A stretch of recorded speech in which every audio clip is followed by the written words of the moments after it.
All right, so if you introduce yourself. Hi there, my name is Josh Martin. I'm the I'm the head and CEO over at SimStaff. I've been involved in the sim racing space for about 8 years now. Awesome. And how did you get into this? So sim racing as an esports niche has been kind of on the surge for the past couple of years. Obviously, the lockdown period for everybody kind of meant that people were stuck at home, didn't have a lot to do. But a lot of people, they like racing, they know how to drive cars. And so, sim racing was a kind of nice turn to for that. So I've been involved in sim racing with driving, sponsored by people like Thrustmaster and Playseat, but then kind of got more involved into the event space and really saw an opportunity to help get people into sim rigs or people who already have them but don't really know what to do with them, and kind of create not only a social hub for people to compete, but also to buy new and updated equipment. Awesome. Now, for those who don't know, sim racing is a very competitive niche. Is that correct? Yeah, for sure. So much like is real countersport of real racing, be that NASCAR or Formula One. The margins are very very thin. These guys are competing at the highest level, and there's so many variables about making sure you get your braking, your accelerating, your turning correct. That sometimes we're talking tenths or thousandths of a second can be separating the pros from the rest. And to further clarify how competitive sim racing is, I'm familiar with sim racing just a little bit. I know that some of the skills are transferable. So if you can drive a sim, you can actually drive a NASCAR. Is that correct? Yeah, for sure. You've touched on a great point. There's been quite a few case studies, people like James Baldwin, for example, who have transferred their skills from the sim racing world into the real racing world. And I think it kind of speaks to why sim racing is so interesting as an esports genre, because ultimately a lot of the skills you can take over. It's not like in FIFA, for example, where you need to go from playing on your couch to running 90 minutes, or maybe like Call of Duty whilst you're out. You don't want to be running about with a gun, I suppose. But in terms of like NASCAR and GT racing, yeah, 100% sim racing is really transferable, which is important. And as far as the sim racing scene goes, you said in the description when you were filling out the form that you had actually grown your platform to 30,000 users. Is that correct? Yes, so during the lockdown period, I helped a good friend of mine called David Perel. He's a real racing driver who has used sim racing as a trading tool for years. He set up a sim racing website and communal hub called thesimgrid.com. There I was involved with the marketing and brand strategy. And over the COVID period up till just a couple of months ago, we grew the membership up to 30,000 members, which is amazing. People from all over the world, whether it's their first time racing or they're regular racers, and kind of just making it accessible. So it's not a case of having to find out through a friend of a friend or find a Discord link. You can really find this kind of front page of the sim racing world, and get racing from any day, anytime that you want. Now, I'm going to ask a bit more personal questions unrelated to sim racing so people in the audience can understand just how exactly your skills kind of go into the entire ecosystem of sim racing. Because I know members of the audience might think, okay, sim racing is competitive and the skills are transferable, but how do I get involved? So, what skills did you develop that helped you with this? Yeah, for sure. So at SimStaff now, what we do is we're a staffing agency within the esports and particularly sim racing world, and that's given me a great opportunity to kind of see people as they're coming in with their CVs and applications, and really help them find suitable roles and opportunities for them. So the first thing I would say, and it's certainly something that I've been working on, is kind of your networking. I don't know about you, Adam, but I haven't had a reference on my CV for years. The big thing for me is that it's all about who you know rather than necessarily what you know sometimes. So if you can get yourself out to events, get networking with people, even if it's just junior sales assistants or junior marketing assistants, when it comes to applying for a company role, you never know who's going to be behind the door. So it's always important to kind of build up that leverage. The other thing I would say as well is on your presentation. If you think about your favorite film, nobody likes movie trailers that kind of spoil the whole plot at once.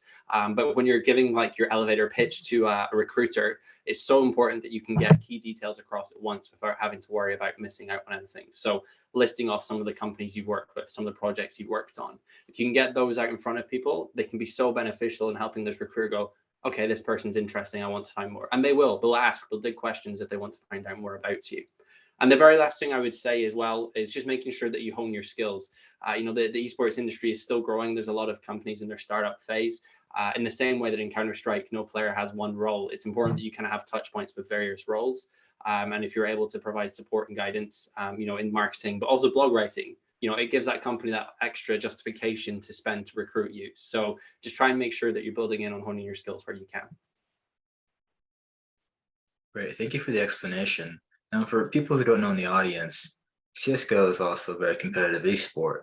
Now, as far as I know in sim racing specifically, the environment is set to be very realistic in most situations where you're not just using some of the higher end sim rigs, where you have like a full actual setup around you, but even just if you're sim racing on maybe your mobile phone, right? Some of these environments that they're creating nowadays are hyper realistic, where let's say the rain or how the actual tires and the traction, right? These are things that you can adjust to a point where there's super fine detail. Is that correct?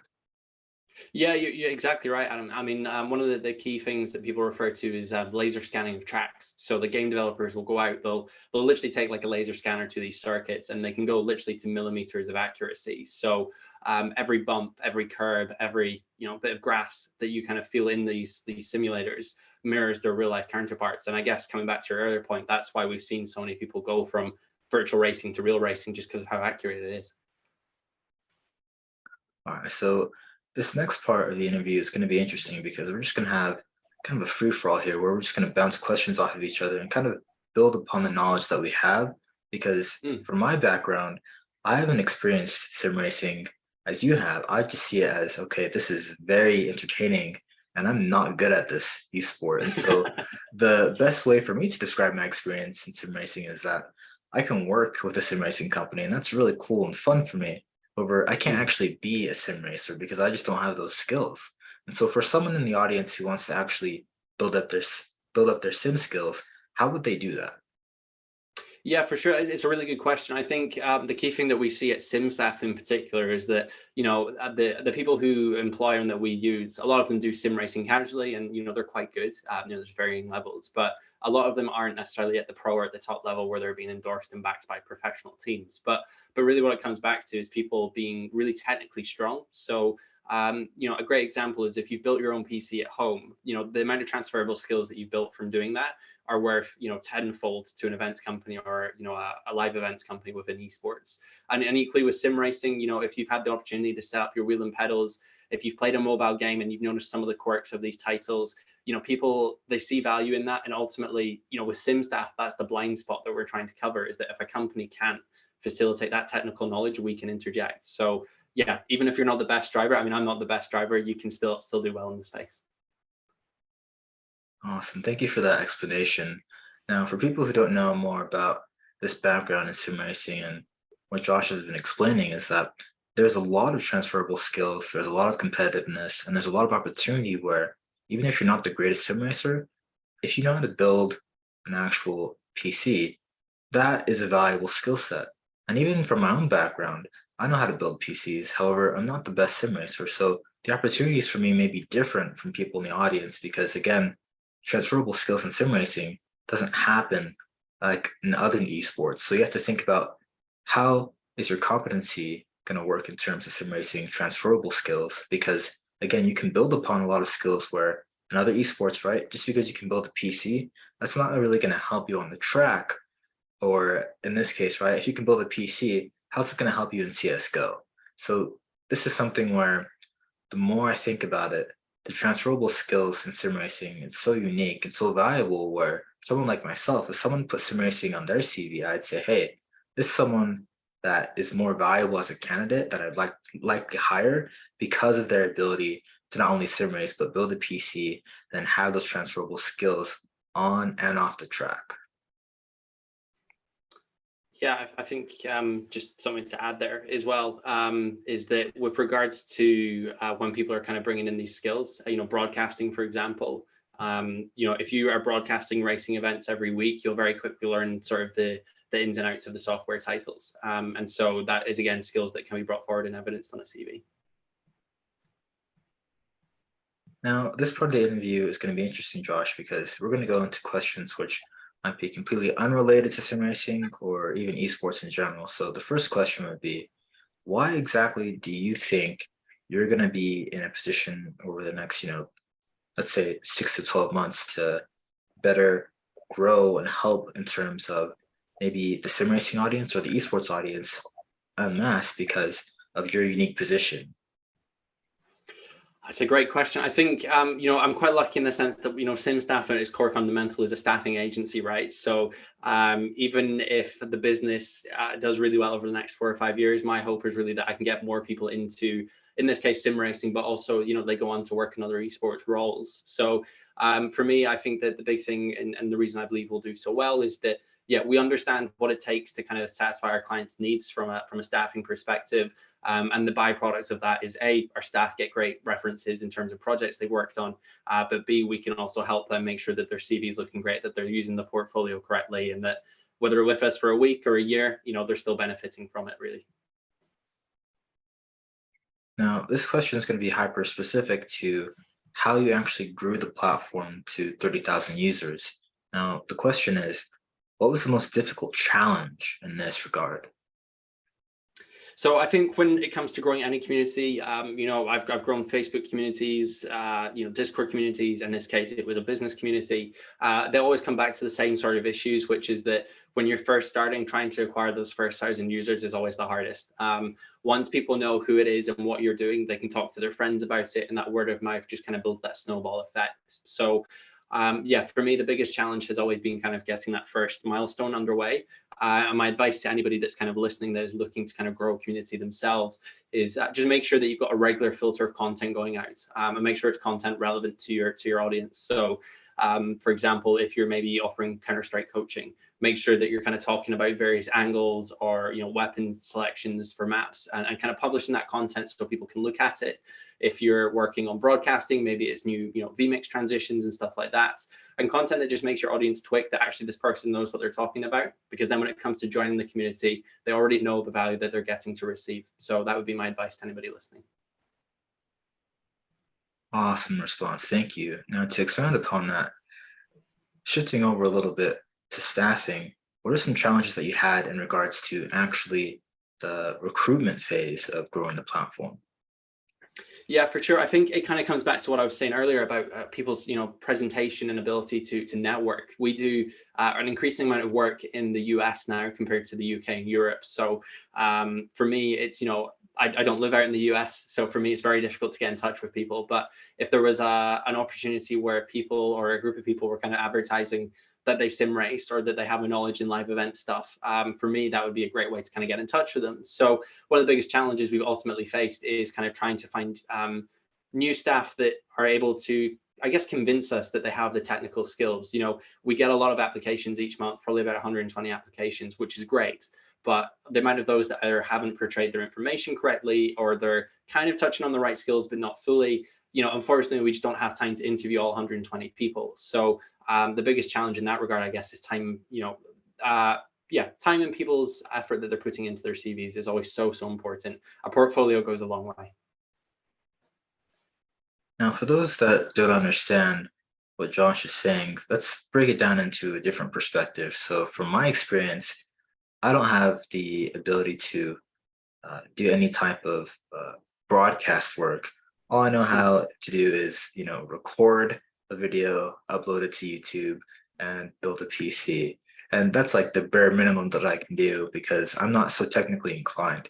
However, what Josh is saying here is that when you're actually creating your CV, there are certain skills which people who are in these recruitment companies, when they're doing staffing, when they're actually giving opportunities to people, you want certain skills to be on your CV, and you want to highlight these skills with your portfolio where you have a body of work. Whereas someone like myself, right, I have a YouTube channel, multiple, and I just highlight all the interviews I have, and then I have these discussions over and over with different founders and different people who are cyber athletes, because again, someone from the audience isn't going to understand what the experience is like from Josh's perspective unless they get to hear from Josh himself. And so this is something where when you're trying to take back the kind of veil of esports and sim racing and how staffing and recruitment works, there's parts of your CV which are more important than other parts. And these parts that need to be highlighted, maybe if it's broadcasting, right? Your ability to do marketing, for example, grow a community on Discord or Facebook. This is something where, as Josh has said, has been important. It's helped him, and it will also help you. Yeah, I think to come in there to anyone that's listening as well, Adam gives a really good example here of if we take these series of interviews that you're doing, for example, you've shown there's an ability to lead generate and find reliable people to come onto your show. There's an ability to edit. Okay, you may view it as simplistic, but there's still an editing element going in. And then also you're finding ways to kind of publish that content, shout about the fact that it's going on, and kind of start to create a community. So if you applied to us, for example, I would be looking at your portfolio and going, okay, this isn't just a series of interviews. There's so many levels to this. And just to come back to sim racing as an example as well with building a PC, the wheels and pedals that you see these guys using are essentially glorified keyboards and mice. They all work by USB plugins. So if you're comfortable with updating drivers and firmware, we can teach you the skills to kind of use this racing equipment along the way. But the fact that you've got that core fundamental knowledge is so important to what we do. Now, this is going to be a question which I ask many people, and oftentimes I get a mixed response because some people, they have no idea, and other people have an exact answer right away. So Josh, in your opinion, what has been the most fun aspect of being within the esports community? I think for me, the most exciting aspect is the fact that esports has grown so much over the past few years. I keep using COVID as an example, which for sim racing was, as bad as time it was for everybody, for sim racing in particular, it was a really great time period. We saw a lot of motorsport brands and racing drivers kind of look at sim racing previously as just kind of like a casual game and sort of arcade stuff to suddenly go, there's actually value here. And they realized that by racing on track, you can still recreate those emotions in the real world as much as you can in the virtual world. So with that comes that huge new wave of audience. There's new users, there's new brands involved, and no 2 days are ever the same. I know it's a bit of a cliche, but that's the truth. So for me, I think that's why esports is so exciting at the moment, is just because there's so much happening. And then I look at Counter-Strike and League of Legends and the huge audiences they're pulling in, and it's, nobody can know where it's going to end up in the next 5 years. I mean, I don't know what your thoughts are, Adam, on the matter. Yeah, I agree with you, Josh. To amplify what Josh is saying here, for members in the audience, there's a lot of parts of esports that have to work perfectly together. So from Josh's perspective, right, recruitment, staffing, being able to actively identify people who have quality CVs and then be able to create content, grow a community, these are super valuable skills. And knowing these things in esports specifically, you have everybody from engineers who work on major broadcasts to the people who actually build the sim racing rigs, right? These super advanced setups where, I don't know if people in the audience are aware, but some of these rigs are thousands and thousands of dollars. And the way that you actually get to know and understand how this rig operates is that you have to practice. You have to be around this environment, this peer group in sim racing. Otherwise, you'd have no idea how to operate the sim racing rig, and you'd have no idea what this rig is capable of and what sim racing is capable of. Yeah, I think you're 100% right there. Just on that kind of that community aspect is so important, and that's the beauty of sim racing. I guess with any esports title really is that I can be racing with someone in America or in Australia. We're all racing on our same favorite track and our favorite car combination. Or maybe if it's something more casual like the Forza series, we're just on having some fun. Or even a MOBA. Like there's so many opportunities to kind of learn what this stuff does. And the whole concept of sim racing and sport in general, right, is kind of that collective group of people competing. So such an important concept, and great that you kind of touched upon it there for sure. Yes, Josh, thank you for the explanation there, because again, people in the audience, they're not going to have any idea like how big the sim racing community is. Now, I know it's growing very quickly in India as well as the United States. And so I have multiple conversations, either bi-weekly or every few weeks, because the amount of people who are entering sim racing just from my own community, and also different business owners and executives I speak with, they're saying, hey, did you check out this race, or did you see this content creator? And I'm like, I didn't even know this race existed, but it's blowing up. Or I didn't know this content creator existed and they're blowing up. And I see their socials. I'm like, wow, this content creator is a sim racer. I didn't know. And then they're like doing their rig breakdowns on YouTube and they're Mm. showing their rig setups. And I'm like, wow, this is incredible. This is something that even my own barber got into not too long ago. And I was like, if my barber's getting into sim racing, then this is something which I need to pay attention to.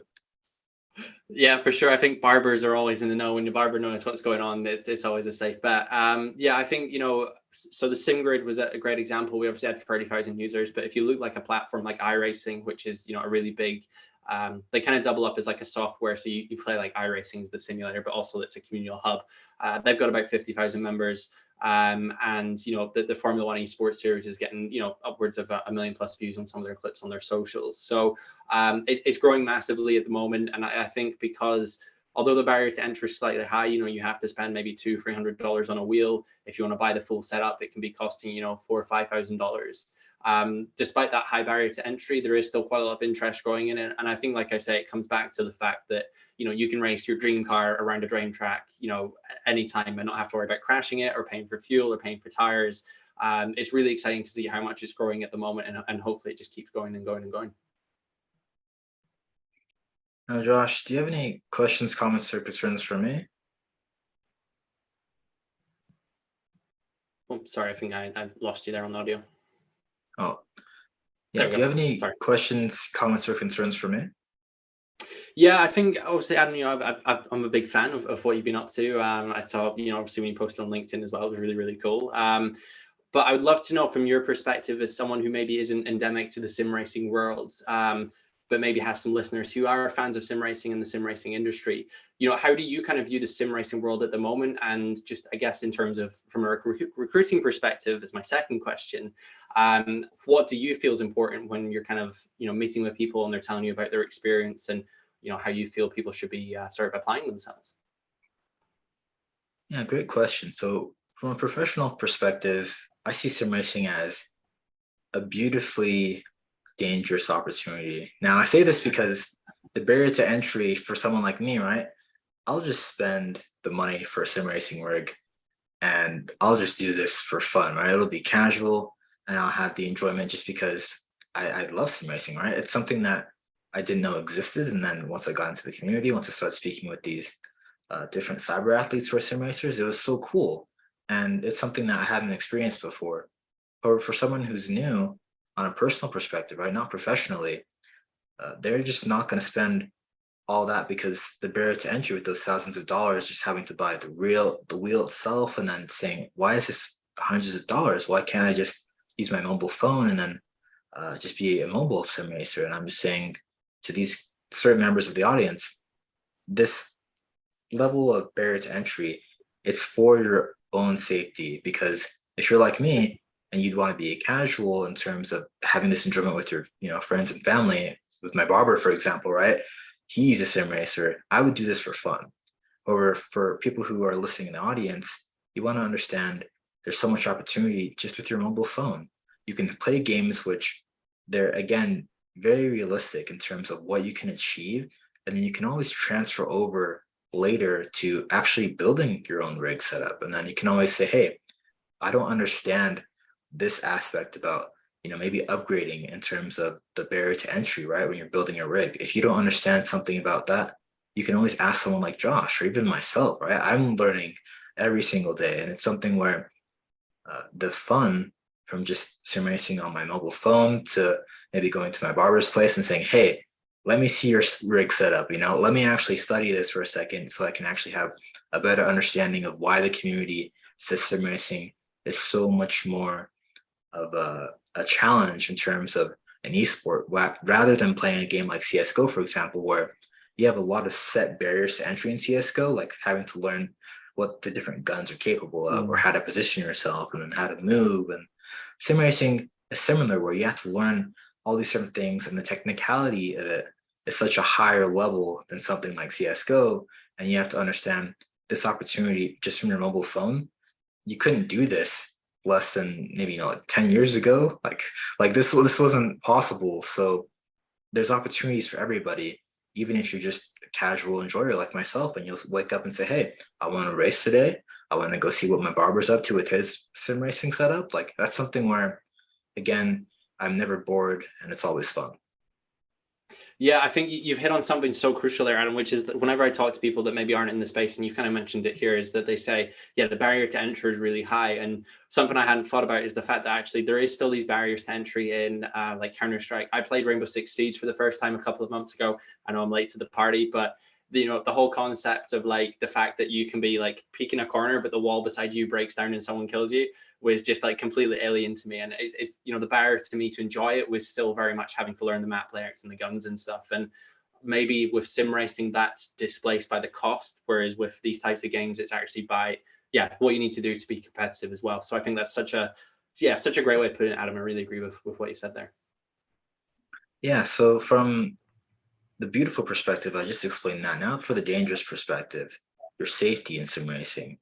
You don't want to go ahead and do things where, let's say, you become a content creator and then Mm. all you know is that you love sim racing and you enjoy it. However, sponsors or maybe some uh, small businesses are contacting you, right, to do some type of event with them.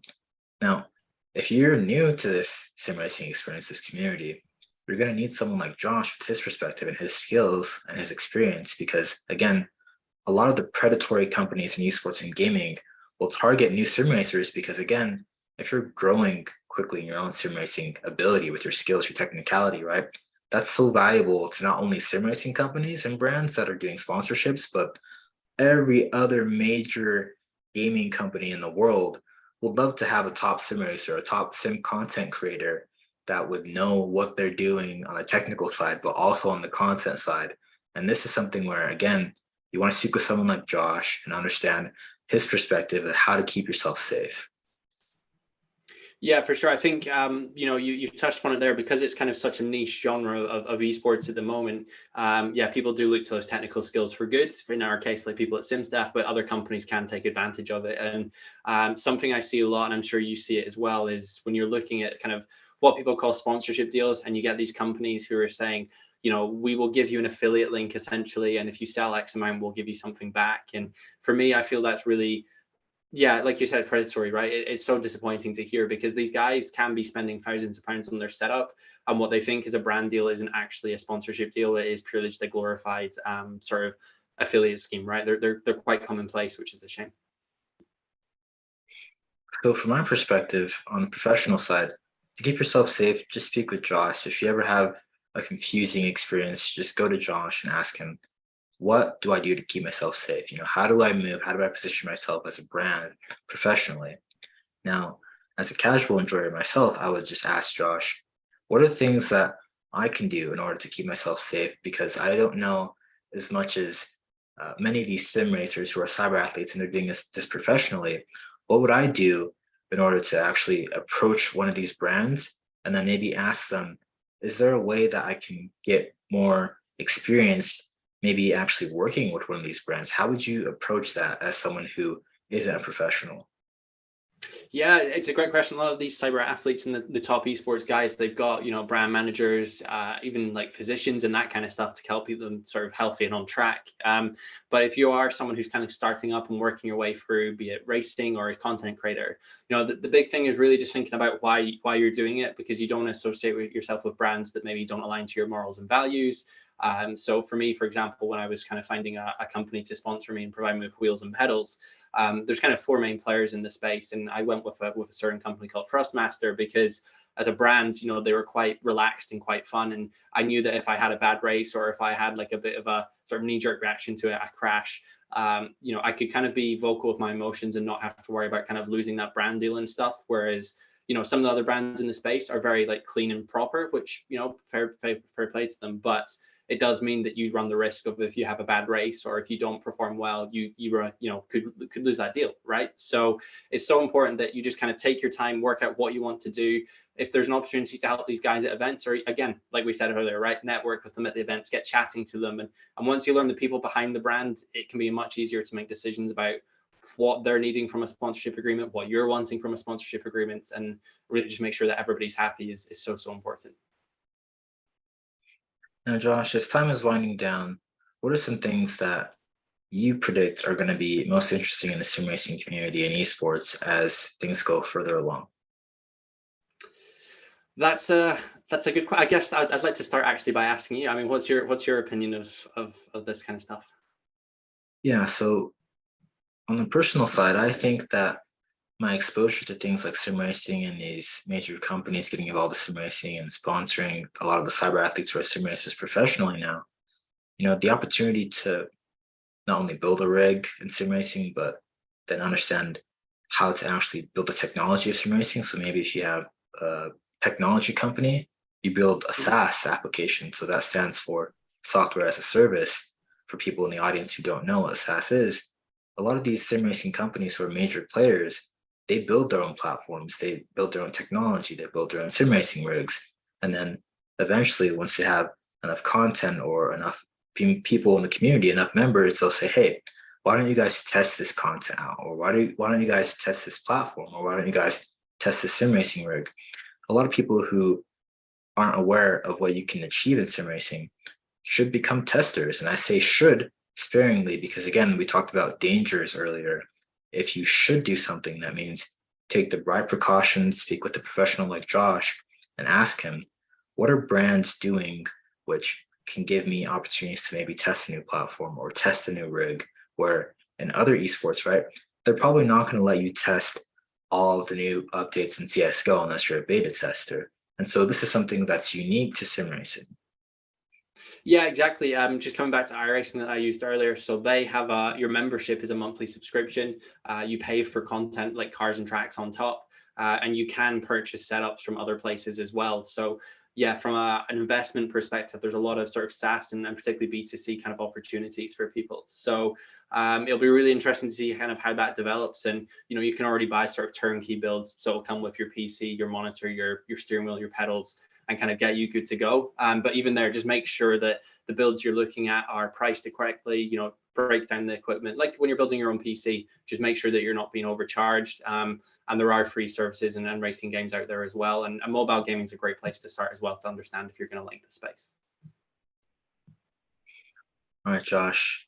If you don't have any other questions, comments, or concerns for me, that would be the end of our interview. Yeah, I think that's everything, man. It's a pleasure to be on. Thank you so much for having me, and it's been great to have this conversation. I think yeah, your insight about the barriers to entry is something I'm going to take away and kind of permeate about. I think that was a great analysis. Thank you. For everyone in the audience, this has been the Esports Mentor Experience. Josh, where can people contact you online?